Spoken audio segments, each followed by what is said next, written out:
Do you want to get better results sa pagtanong nyo sa ChatGPT or kay Claude or kay Perplexity? So if yes, do this.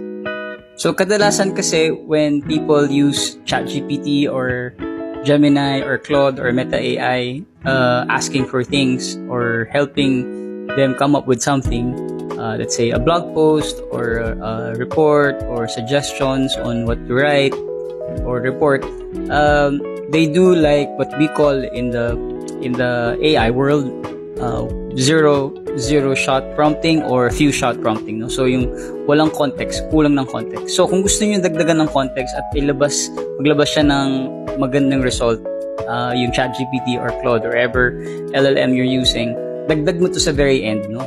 So ilalagay ko naman dito sa taas, no? So ask me clarifying questions until you are 95% confident you can complete the task successfully.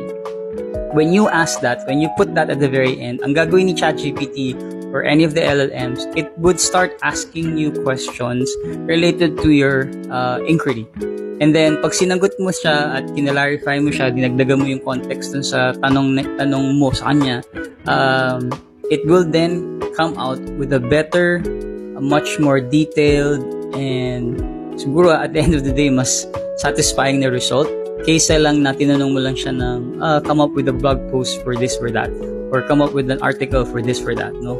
Or analyze this or that, no? So, yan makatulong. So, sana makatulong to sa'yo, no? So, next time gumawa kayo ng any inquiry with any of the LLMs or ChatGPT or Gemini, dagdag mo lang sa very end yung ask me clarifying questions until you're 95% confident you can complete the task. And it will do wonders. Trust me, no? So, yan. So, hope this helps and follow me for more AI tips. See you again tomorrow.